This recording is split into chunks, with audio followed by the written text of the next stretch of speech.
ಈಗ ಶ್ರೀವಿದ್ಯೆ ಬಂದಾಗ ಭಾಳ 3 ಪ್ರಮುಖ ಘಟ್ಟ ಬರುತ್ತೆ ನನಗೆ ಗೊತ್ತಿರೋಂಗೆ. ಒಂದು ಶ್ರೀಯಂತ್ರ, ಇನ್ನೊಂದು ಲಲಿತ ಸಹಸ್ರನಾಮ, ಇನ್ನೊಂದು ಕುಂಡಲಿನಿ. ಕುಂಡಲಿನಿ ಅಂತಂದರೆ ಒಂದು ಸಿಂಪಲಾಗಿ ನಾನು ಪ್ರಕಾರ ನಮ್ಮದೊಂದು ಬೆನ್ನೆಲುಬು ಇದೆ, ಬೆನ್ನೆಲುಬಿನ ಕೆಳಗಡೆ ಕುಂಡಲಿನಿ ಇದೆ, ಆಮೇಲೆ ಬೇರೆ ಬೇರೆ ಚಕ್ರಗಳಿದೆ, ಸಹಸ್ರಾರ ಚಕ್ರ ಇಲ್ಲಿದೆ. ನಾವು ಅದನ್ನೇ ಯಾಕೆಂತಂದರೆ ಮನುಷ್ಯ ಯಾವುದೋ ಒಂದು ಟೆನ್ಷನ್ ಆದಾಗ ತಲೆ ಮೇಲೆ ಕೈ ಇಡ್ತಾನೆ, ಅದರ ಅರ್ಥವೇ ಅದು, ಅಲ್ಲಿಗೊಂದು ಎನರ್ಜಿ ಕೊಡೋದು ಅಂತೇಳಿ. ಹೊಟ್ಟೆ ಹಸಿವಾದಾಗ ಇಲ್ಲಿ ಕೈ ಇಡೋದು, ಅಲ್ಲೊಂದು ಚಕ್ರ ಇದೆ. ಆಮೇಲೆ ಉದ್ವೇಗ ಒಳಗಾದಾಗ ಅಯ್ಯೋ ಇಲ್ಲೊಂದು ಚಕ್ರ ಇದೆ. ಈಗ ಆಧ್ಯಾತ್ಮದಲ್ಲಿ ಈ ವಿಶೇಷವಾಗಿ ಭಗವತಿ ವಿಚಾರಕ್ಕೆ ಬಂದಾಗ ಯಾರೂ ಆಧ್ಯಾತ್ಮ ಸಾಧನೆ ಮಾಡಬೇಕು ಅಂತಂದ್ರೂ ಕೂಡ ಒಂದೋ ಭೋಗವನ್ನು ಬಿಡಬೇಕು. ಭೋಗ ಬಿಟ್ಟರೆ ಮಾತ್ರ ಮೋಕ್ಷ ಅಂತ. ಶಾಕ್ತಿ ಪರಂಪರೆಯಲ್ಲಿ ಹೆಂಗೆ ಅಂತಂದರೆ ಭೋಗನೂ ಇದೆ, ಮೋಕ್ಷನೂ ಇದೆ, ಎರಡೂ ಇದೆ ಅಂತೇಳಿ. ಬೆನ್ನೆಲುಬಿನ ಕೆಳಭಾಗದಲ್ಲಿ ಕುಂಡಲಿನಿ ಇದೆ, ಅದು ಬಂದು ಸಹಸ್ರಾರ ಚಕ್ರಕ್ಕೆ ತಲುಪಬೇಕು. ಸಹಸ್ರಾರ ಚಕ್ರಕ್ಕೆ ತಲುಪಿದಾಗ ಆತ್ಮ ಮತ್ತು ಪರಮಾತ್ಮ ಲೀನವಾಗುತ್ತೆ. ಆಗ ನಮಗೆ ಏನು ಶಿವನ ತಲೆ ಮೇಲಿಂದ ಹರಿಯುವಂಥ ಗಂಗೆ ಅಥವಾ ವಿಷ್ಣು ಮಲಗಿರುವಂಥ ಸಾಗರ ಅದೆಲ್ಲವೂ ಕೂಡ ನಿರಂತರವಾಗಿ ಸುಖವನ್ನು ಅಲ್ಲಿಗೆ ಸೇರತ್ತೆ ಅಂತ, ಅಮೃತ ಆಗತ್ತೆ ಅಂತೇಳಿ. ಆ ಸೇರುವಿಕೆ ಹೇಗೆ, ಅದಕ್ಕೆ ಏನು ಮಾಡಬೇಕು? ಭಾಳ ಕಷ್ಟ ಅದು ಸಾಧಾರಣವಾಗಿ ಭೋಗದ ಜೀವನ ನಡೆಸುವಂಥವರಿಗೆ. ಆದರೆ ಇದು ಈ ಪರಂಪರೆಯಲ್ಲಿ ಶ್ರೀವಿದ್ಯಾದಲ್ಲಿ ನಿನಗೆ ಭೋಗವೂ ಇದೆ, ಮೋಕ್ಷವೂ ಇದೆ, ಎಲ್ಲೂ ಹೇಳೋದಿಲ್ಲ ಅದನ್ನು. ಒಂದು ಬೇರೆ ಬೇರೆ ದಿಕ್ಕುಗಳು, ಇದರಲ್ಲಿ ಮಾತ್ರ ಆ ಎರಡೂ ಸೇರತ್ತೆ. ಹೆಂಗೆ ಅದು? ಅಂಗೈನಲ್ಲೇ ಇದೆ ಅಂತ ಹೇಳುತ್ತೆ. ನೀನು ನೋಡ್ಬೋದು ಅದನ್ನು, ಭೋಗವನ್ನು ಮೋಕ್ಷವನ್ನು. ಅಷ್ಟು ಸರಳ ಸುಲಭ. ಅಂಗೈಯಲ್ಲಿದೆ ಅಂದರೆ ಬಾಯಿಗೆ ಹಾಕೊಳ್ಳೋಕೆ ಎಷ್ಟು ಸಮಯ ಬೇಕು ಅಲ್ವೇ? ಅಂದರೆ ಅಷ್ಟು ಹತ್ತಿರವಾಗಿದೆ ಅಂತ ಮಾತನ್ನು ಹೇಳ್ತಾ ಇರೋದು. It is a promise, it's a proclamation given by Shrividya. ಈಗ ನಿಮ್ಮದು 2-3 ಪ್ರಶ್ನೆಗಳು ಇದರಲ್ಲಿ ಸೇರ್ಕೊಂಡಿದೆ. ಒಂದು ಕುಂಡಲಿನಿ ಅನ್ನುವಂಥದ್ದು, ಇನ್ನೊಂದು ಅದನ್ನು ಹೇಗೆ ಮೇಲಕ್ಕೆ ಸಹಸ್ರಾರ ಚಕ್ರಕ್ಕೆ ಕರ್ಕೊಂಡು ಹೋಗೋದು, ಮತ್ತು ಆ ಶಿವ ಶಕ್ತಿಯರ ಒಂದು ಸಮ್ಮಿಲನ ಆಗುವಂಥದ್ದೇ ಒಂದು ಕುಂಡಲಿನಿ ಅವೇಕನಿಂಗ್ ಅಂತ ಹೇಳ್ತೀವಿ. ನಮ್ಮ ಶಾಸ್ತ್ರ ಗ್ರಂಥಗಳನ್ನು ನೋಡಿದರೆ ಅದರಲ್ಲಿ ವಿಷಯಗಳನ್ನು ಓದೋದಕ್ಕೆ ಹೊರಟ್ರೆ ಅದು ತುಂಬ ಕಾಂಪ್ಲೆಕ್ಸ್ ಅಂತ ಅನಿಸುತ್ತೆ. ತುಂಬ ಜನ ನನ್ನ ಹತ್ರ ಬಂದು ಅದನ್ನೇ ಹೇಳೋದು. ಓದಿದ್ರು ಅಥವಾ ಯೂಟ್ಯೂಬಲ್ಲಿ ಏನನ್ನೋ ಕೇಳಿದ್ರು, ವಿಜುವಲ್ಸ್ ಎಲ್ಲ ನೋಡಿದರೂ ಕೂಡ ಏನೋ ಅರ್ಥ ಆದಂಗೆ ಅನಿಸುತ್ತೆ, ಆದರೆ ಅರ್ಥ ಆಗೋದೇ ಇಲ್ವಲ್ಲ ಅಂತ ಹೇಳ್ತಾರೆ. ಇದಕ್ಕೆ ಕಾರಣ ಏನು ಅಂದರೆ, ನಮ್ಮ ತಾಂತ್ರಿಕ ಗ್ರಂಥಗಳಲ್ಲಿ ಈ ಸತ್ಯವನ್ನು ಪ್ರತಿಮಾ ರೂಪವಾಗಿ ಇಟ್ಟಿದ್ದಾರೆ. ನೇರವಾಗಿ ಏನನ್ನೂ ಹೇಳಿಲ್ಲ, ಫಿಗರೇಟಿವ್ ಅಂತ ನಾವು ಹೇಳ್ತೀವಿ, ಮೆಟಫಾರಿಕಲ್ ಆಗಿ ಇಟ್ಟಿದ್ದಾರೆ. 2 ಕಾರಣ. ಒಂದು, ಆಗ ಅಂತಹ ಒಂದು ಸಂಜ್ಞೆ ಭಾಷೆಯನ್ನು ಒಪ್ಕೊಂಡಂತಹ ಮನಸ್ಸದು ಆ ಕಾಲಕ್ಕೆ. ಇವತ್ತಿಗೆ ನಮಗದು ಕಾಂಪ್ಲೆಕ್ಸ್ ಆಗಿ ಕಾಣುತ್ತೆ, ಆವಾಗ ಹಾಗೆ ಅನ್ನಿಸ್ತಾ ಇರಲಿಲ್ಲ ಅವರಿಗೆ. ನಿಮ್ಗೆ ಗೊತ್ತು, ಭಾಷೆ ಸಾಹಿತ್ಯ ಎಲ್ಲವೂ ಕೂಡ ನಿರಂತರವಾಗಿ ಟ್ರಾನ್ಸ್ಫಾರ್ಮೇಷನನ್ನು ಹೊಂದ್ತಾ ಇರುತ್ತೆ. ಒಂದು ಶಬ್ದ ಹಿಂದೆ ಬಳಸಿದ ಅರ್ಥ ಇವತ್ತಿಗಿರೋದಿಲ್ಲ, ಅದರಲ್ಲಿ ಮತ್ತಿನ್ನೇನೋ ಹೊಸದಕ್ಕೆ ಅದು ಸೇರಿಕೊಳ್ತಾ ಹೋಗುತ್ತೆ. ಹಾಗಾಗಿ ತಾಂತ್ರಿಕವಾದ ಭಾಷೆ ಆ ಕಾಲದಲ್ಲಿ ಅದು ಸಮರ್ಪಕ ಅಂತ ಜನರಿಗೆ ಅನ್ನಿಸ್ತಾ ಇತ್ತು. ಕಾಲಕ್ರಮೇಣ ಅದು ಸ್ಟೈಲ್ ಚೇಂಜ್ ಆದಮೇಲೆ ನಮಗೆ ಈಗ ಅದು ತುಂಬ ಅಬ್ಸಲೀಟ್ ಅನ್ನೋ ಥರ ಸ್ಥಿತಿಗೆ ಬಂದಿದೆ ಅಂತ ಹೇಳಿ. ಅಂತ ಯಾಕೆ ಆ ರೀತಿ ಇಟ್ಟರು ಅಂತಂದರೆ 2 ಕಾರಣಗಳು. ಮತ್ತೆ ಮನಸ್ಸಿಗೆ ಬರಬೇಕು ನಾವು. ಮನಸ್ಸಿಗೆ ನೋಡಿ, ನೀವಿದನ್ನು ವೆರಿಫೈ ಮಾಡ್ಕೊಳ್ಳಿ. ಅನೇಕ ನಿಮ್ಮ ಜೀವನದ ಸನ್ನಿವೇಶಗಳಲ್ಲಿ ನಿಮಗಾಗ ಅರ್ಥ ಆಗುತ್ತೆ ನಾನು ಹೇಳಕ್ಕೆ ಹೊರಟಿರೋದು.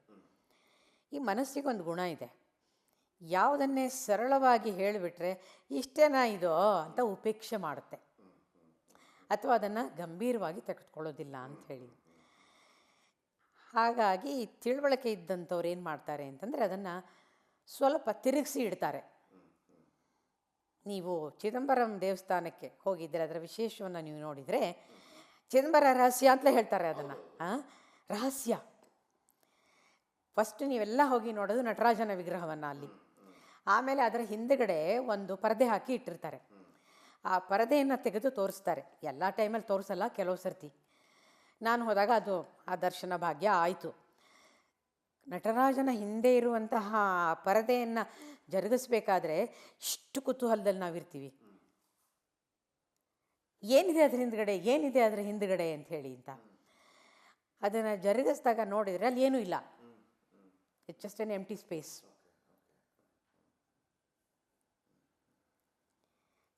ಅದನ್ನು ಚಿದಂಬರ ರಹಸ್ಯ ಅಂತ ಹೇಳಿದ್ರು. ಚಿತ್ ಅಂಬರ ರಹಸ್ಯ ಅಂತ ಅದು. ಚಿತ್ ಅಂದರೆ ಮನಸ್ಸು ಅಂತಲ್ಲ, ಚಿತ್ತ ಅಂದರೆ ಮನಸ್ಸು, ಚಿತ್ ಅಂದರೆ ಸುಪ್ರೀಂ ಕಾನ್ಷಿಯಸ್. ಅಂದರೆ ಈ ರಹಸ್ಯ ಇಟ್ಟಾಗ ಮಾತ್ರ ಈ ಸಬ್ಕಾನ್ಷಿಯಸ್ ಮೈಂಡ್ ಭಾಳ ಅಲರ್ಟ್ ಆಗುತ್ತೆ, ಅದಕ್ಕಿರ್ಬೋದಲ್ವಾ? ಸಸ್ಪೆನ್ಸ್ ಮೂವೀಸು ನೀವು ನಿಮ್ಮ ಮೀಡಿಯಾದಲ್ಲಿ ಇನ್ನೇನಪ್ಪ ಮಾಡ್ತೀರಾ? Breaking news.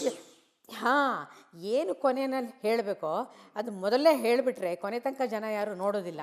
ಅದಕ್ಕೆ ನಿಮಗೆ ಟಿ ಆರ್ ಪಿ ಜಾಸ್ತಿ ಆಗಬೇಕು ಅಂತಂದರೆ ಇನ್ನೇನು ಹೇಳ್ತೀವಿ ತಡೀರಿ, ನಿಮಗೆ ಇನ್ನೇನು ಹೇಳ್ತೀವಿ, ಬ್ರೇಕ್ಗೆ ಬಾದ್ ಅಂತ ತಳ್ಳಿ ತಳ್ಳಿ ತಳ್ಳಿ ತಳ್ಳಿ ಸತ್ಯವಾಗೂ ಹೇಳಬೇಕಂದ್ರೆ 2 ನಿಮಿಷದಲ್ಲಿ ಹೇಳ್ಬೋದಾದಂತಹ ವಿಷಯವನ್ನು 10 ನಿಮಿಷ ಎಳೆದು ಕೊನೆಯಲ್ಲಿ ಹೇಳ್ತೀರ. ಇದಕ್ಕೆ ಕಾರಣ ಏನಂದರೆ ಅಟೆನ್ಷನ್ ಸ್ಪ್ಯಾನನ್ನು ಅದರಲ್ಲಿ ಹಿಡಿದಿಡೋದಕ್ಕೇನು ಅನ್ನುವಂಥದ್ದು ಸಾಮಾನ್ಯವಾದ ಸತ್ಯ ಅಂತ ಹೇಳಿ. ಯೂಟ್ಯೂಬ್ಗಳನ್ನು ನೀವು ನೋಡಿದರೂ ಕೂಡ ಅದರಲ್ಲೂ ಸೇಮ್ ಟೆಕ್ನಿಕ್ಕನ್ನು ಬಳಸಿರ್ತಾರೆ. ಅನೇಕರು ನಾನು ನನ್ನ ಚಾನಲಲ್ಲಿ ಮಾತಾಡೋಕ್ಕೆ ಶುರು ಮಾಡಿದಾಗ ಕೂಡ ಈ ಮಾತನ್ನು ಹೇಳಿದ್ರು, ಮೇಡಮ್ ನೀವು ಪ್ರಾರಂಭದಲ್ಲೇ ಹೇಳಿಬಿಡ್ಬೇಡಿ ಎಲ್ಲವನ್ನ, ಕೊನೆಯಲ್ಲಿ ಹೇಳಿ. ಅಂದರೆ ಭಗವಂತನ ರೀಚ್ ಆಗೋದು ಭಾಳ ಸುಲಭ ನಿಮ್ಮ ಪ್ರಕಾರ. ಅಂದರೆ ಇದ್ರೆ ಭಾಳ ಸುಲಭ, ಭಾಳ ಸುಲಭ. ನೀನು ಸುಲಭ ಅಂತಂದ್ರೆ ನಿನಗೆ ಅದು ರೀಚ್ ಆಗೋಕ್ಕಾಗಲ್ಲ. ಯಾಕೆಂದ್ರೆ ಮೈಂಡ್ ಈಸ್ ಕಾಂಪ್ಲೆಕ್ಸ್. ಅದರಲ್ಲೂ ಸಬ್ಕಾನ್ಷಿಯಸ್ ಮೈಂಡ್ ತಗೊಳ್ಳಲ್ಲ ಅದನ್ನು. ಇದಲ್ಲಪ್ಪ ಅಂತೇಳಿ. ಈಗ ಇದಿರುತ್ತಂತೆ, ಅಂದರೆ ಪ್ರಾಣಿಗಳನ್ನು ನೆನೆಸ್ಕೊಳಪ್ಪ, ಮಕ್ಕಳಿಗೆ ಹೇಳ್ಬೇಕಂತೆ, ಪ್ರಾಣಿಗಳನ್ನು ನೆನೆಸ್ಕೊ. ಆನೆ ಮತ್ತು ಕೋತಿಯನ್ನು ಬಿಟ್ಟು ಎಲ್ಲ ಪ್ರಾಣಿಗಳನ್ನು ನೆನೆಸ್ಕೊ ಅಂತ. ಅವನಿಗೆ ಅದು ಬಿಟ್ಟರೆ ಬೇರೆ ನೆನಪೇ ಆಗೋದಿಲ್ಲ. ಅದನ್ನೇ ನೆನಪಿಸ್ತಾ, ಅದನ್ನೇ way of saying so that you concentrate on that ಅಂತ. ಅದನ್ನು ಡಿಕೋಡ್ ಮಾಡಿಕೊಡಬಲ್ಲಂತಹ ಏಕೈಕ ವ್ಯಕ್ತಿ ನಮ್ಮ ಜೀವನದಲ್ಲಿ ಅಂದರೆ ಗುರು. ಅದಕ್ಕೆ ನನ್ನ ಗುರುಗಳೊಂದು ಮಾತು ಹೇಳಿದರು, ನಾನು ಶ್ರೀವಿದ್ಯಾನ ಕಲಿಯಕ್ಕೆ ಹೋದಾಗ. ಭಗವತಿನೇ, ಅವಳನ್ನೇ ನಾವು ತಾಯಿ ಅಂತ ಕರೆಯೋದು. ಇಡೀ ಜೀವರಾಶಿಯ ಸೃಷ್ಟಿ ಅವಳೇ.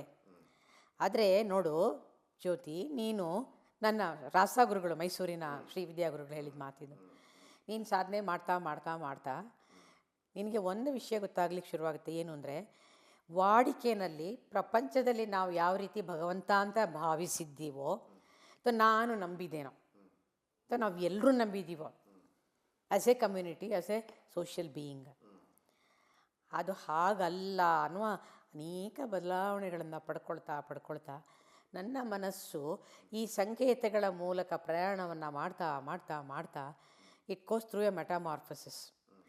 ಟ್ರಾನ್ಸ್ಫಾರ್ಮೇಷನ್ ಅಂತ ನಾನು ಹೇಳಲ್ಲ, ಮೆಟಾಮಾರ್ಫಸಿಸ್. ಸಾಧನೆಯಲ್ಲಿ ಆಗೋದೇ ಅದು. ನಾನು ಏನು ಆಗಿದ್ದೆ ಆರಂಭದಲ್ಲಿ ಗುರುವಿನ ಹತ್ರ ಹೋಗುವಾಗ ಹಾಗೆ ಉಳಿಯೋದೇ ಇಲ್ಲ. ನಾನು 25 ವರ್ಷದ ಹಿಂದೆ ನನ್ನನ್ನು ನೋಡಿದ ವ್ಯಕ್ತಿಗಳನ್ನು ಯಾರನ್ನಾದರೂ ನೀವು ಸಂಪರ್ಕ ಮಾಡಿ ಜ್ಯೋತಿ ಮೇಡಮ್ ಅಂತ ಕೇಳಿದ್ರೆ ಅವ್ರು ಸಕಲಮ್ಮ ಅಂದರೆ ಅವ್ರು ನಂಬೋದೇ ಇಲ್ಲ, ಸಾಧ್ಯವೇ ಆಗೋದಿಲ್ಲ ಅವರಿಗೆ. ಅಂದರೆ ಆ ಮೆಟಾಮಾರ್ಫಸಿಸ್ ಅನ್ನೋದನ್ನು ಗುರು ಕೊಡ್ತಾನೆ. ಆ ಸಾಂಕೇತಿಕವಾದಂತಹ ಈ ಪ್ರಯಾಣವನ್ನು ಮಾಡ್ತಾ ಮಾಡ್ತಾ ನೋಡಿ ಎಲ್ಲ ಸಂಕೇತಗಳು ಬಿದ್ದು ಹೋಗ್ಬಿಡ್ತವೆ. ಇದರ ಮಧ್ಯದಲ್ಲಿ ಕೇಳುತ್ತೆ, ಎಲ್ಲ ಪರಂಪರೆಗಳು ಒಂದೇ ಸತ್ಯವನ್ನು ಹೇಳಿದೆ. ಈಗ ಶಾಕ್ತದಲ್ಲಿ ಏನು ಹೇಳುತ್ತಂದರೆ, ನೀವು ಸೇರಬೇಕು ಅಂತಂದರೆ ಕುಂಡಲಿನಿ 7 ಚಕ್ರಗಳ ಮುಖಾಂತರ ಮೇಲಕ್ಕೆ ಹೋಗಿ ವಿಷ್ಣುವನ್ನ ತಿರುಪತಿ ಅಂತ ಹೇಳಿದಾಗ 7 ಬಾಗಿಲು ಅಂತ ಹೇಳ್ತೀವಿ. ಅಲ್ಲೂ ಕೂಡ ಹೋಗಿ ಆತ ಸಾಗರದ ಮಧ್ಯದಲ್ಲಿ ಅಮೃತದ ಇದರ ಮಧ್ಯದಲ್ಲಿ ಆಸೀನಾಗಿದ್ದ ಸಾಂಕೇತಿಕ ಭಾಷೆ. ಶಿವನ ತ್ರಿಶೂಲವನ್ನು ನೋಡಿದಾಗ ಸುಷುಮ್ನ ನಾಡಿ ಮತ್ತು ಇಡಪಿಂಗಳ ನಾಡಿ ಮುಖಾಂತರ ಮೇಲಕ್ಕೆ ಹೋದಾಗ ಅಲ್ಲಿ ಸಹಸ್ರಾರ ಚಕ್ರವನ್ನು ಸೇರ್ತದೆ, ಅಲ್ಲಿ ಅಮೃತ ಸಿಗತ್ತೆ ಅಂತೇಳಿ. ಅಂದರೆ ಹೇಳಿದ್ದೆಲ್ಲ ಎಲ್ಲವನ್ನು ಬೇರೆ ಬೇರೆ ರೀತಿಯಲ್ಲಿ ಹೇಳಿದ್ದು. ಎಲ್ಲ ಮತ ಧರ್ಮ ಎಲ್ಲ ಹೇಳಿದ್ದು ವಿಷಯ ಒಂದನ್ನೇ. ನಾವು ಯಾವುದನ್ನು ಆಯ್ಕೆ ಮಾಡ್ಕೋಬೇಕು ಅದು ನಮ್ಮ ಕೈಯಲ್ಲಿದೆಯಾ, ಹೆಂಗೆ ಅದು ಅಂತ.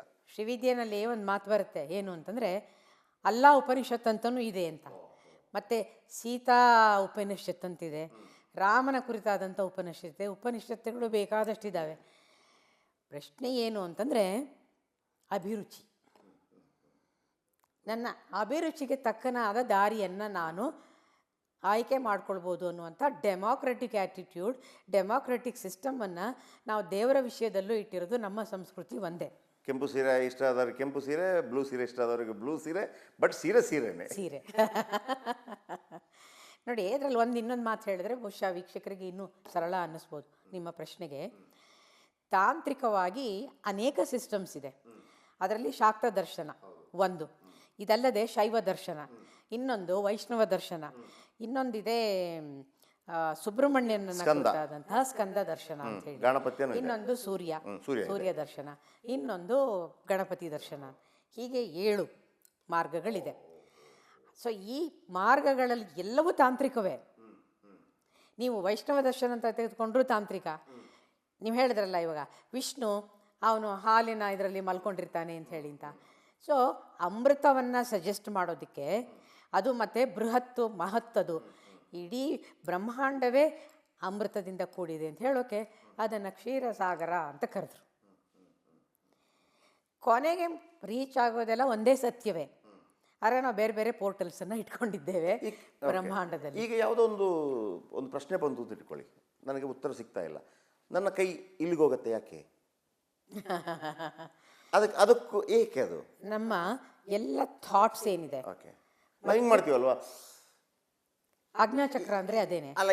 ಇದೇನೋ ಸಿಂಬಾಲಿಕ್. ಈಗ ಸಾಧನೆ ಮಾಡಿದ ಒಂದು ವಿಚಾರ ಬೇರೆ, ಸಾಧನೆ ಮಾಡಿದ ಒಬ್ಬ ಕಾಮನ್ ಎನರ್ಜಿ ಅಲ್ವಾ, ಆ ಎನರ್ಜಿ ನಿಮ್ಮನ್ನು ಅಲ್ಲಿಗೆ ಅಟ್ರಾಕ್ಟ್ ಮಾಡಿ. ಅದೇನೋ ನೆನಪ ಯಾಕೆ ಹಿಂಗೆ ಮಾಡ್ತಿದ್ದೆ? ಹೀಗೆ ಮಾಡಿದರೆ ಇಲ್ಲಿರೋದು ನೋಡಿ, ಈ 2 ಹುಬ್ಬಿನ ಮಧ್ಯೆ ಇರೋದು ಆಜ್ಞಾಚಕ್ರ.